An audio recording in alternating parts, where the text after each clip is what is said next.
store, don't limit yourself to just flipping through the clothing racks.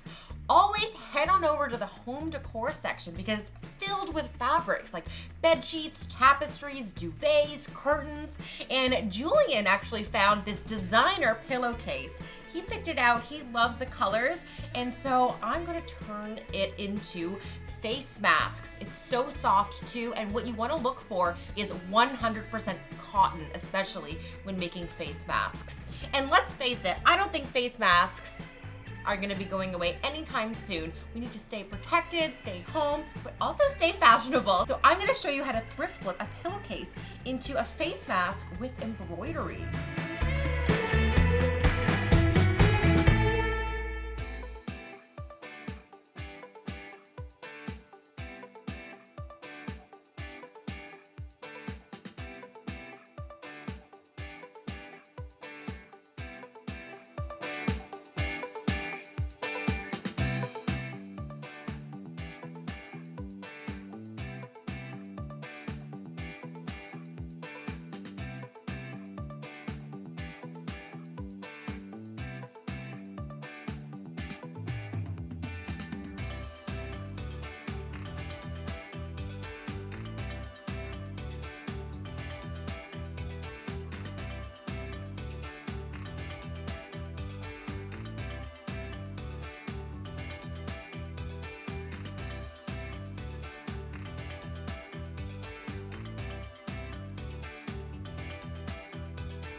It's all rainy outside today, so I just love getting comfy and cuddling up to my embroidery machine, and I'm just going to select a M for Meg to embroider on my mask. I think I like this one with the flowers.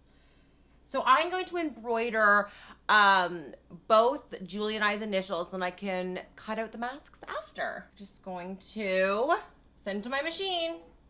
Here we go. Love that. All right, Julian, what sort of J do you want? That one? So I want to space them far enough apart so that I have room to place the mask and cut around it. So I'm just going to make sure I select my hoop size so I can kind of scale the design within it. Now the most fun part too is picking out thread colors. So I obviously need some green.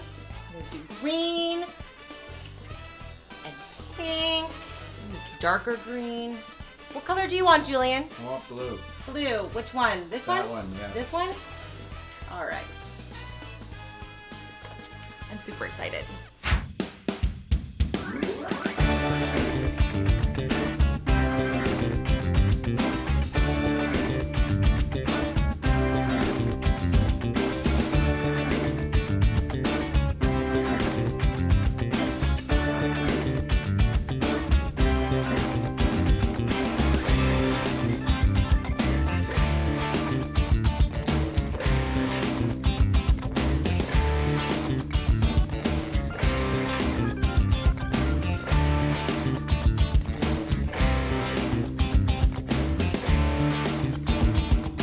I can unhoop and clip all of the threads. I always like to clip the threads before I tear off the stabilizer. I find it easier when it's more stabilized to get under the threads and clip. So now I just peel away the stabilizer. I really needed stabilizer on this because the fabric was a little bit thin and soft. So now it's gonna be so easy to cut out my masks and making sure our initials are nice and centered on the mask. And you can actually get these clear templates, and I love them, especially for this because they're clear so you can see the positioning of the monogram right on the piece. You can use paper too, and you can just feel for the embroidery underneath, but This template is super helpful for this because the piece is kind of small if I were to cut out the mask first and then try to embroider it. Knowing me, I need to definitely perfect my placement skills, but I can definitely do cutting.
So now I have my 2 matching couple masks made, and the last step is to add the ear loops.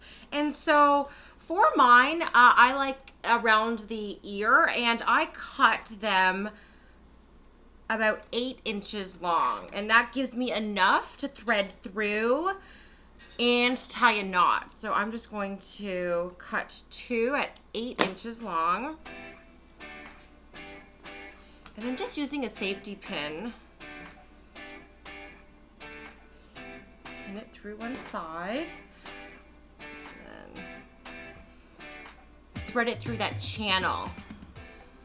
Do a double knot. So you have this knot, and what I do is I shift it into the channel. So I just pull one side, and then I just make sure it goes in, because I like everything nice and neat. How do I look, Julian? Look good. Good? And Julian likes to tie his mask behind his ears, so I am just going to cut what I have left in half. These are about like 20 inches long. And he can always trim them after, but I'm not going to tie them in a knot, so he'll wrap them around his head and then tie him in a knot. So I'll just leave it long like this. So now these 2 can tie together behind the head as well as these 2. So if you want it wrap around, just leave them long and then try it on, or have someone help you tie the knot. So let's go run some errands in our new fancy masks. Hey, we're out and about with our matching masks on. Chips and salsa, very important. Essentials. Essentials. Since we've been staying so much more at home, we decided to add to our little bunny family. So this is Bubbly, and he's our only bunny right now, and he loves when I'm home and sewing. Then while I was at the thrift store, I actually found a tablecloth too. I love working with tablecloths because it's just a large piece of fabric that has finished edges. So I made this lovely star nightgown with a matching sleep mask and face mask because I had just enough scraps to do so. And let's face it, I probably am going to be leaving the house in this. This is the Peppermint magazine everyday dress. It's a free download, but I call this my every night dress. And while my embroidering machine was out, I decided to embroider this mystic eye on the back of my dress too. So next time you go to the thrift store, don't just stop at the clothing racks. Explore every area because you never know what you're going to find. And you can also see every sewing step and how I utilized the tablecloth hem edges and did some modifications to the pattern to make it fit in my piece. So check out that handout so you can make yourself a nightgown out of a tablecloth too.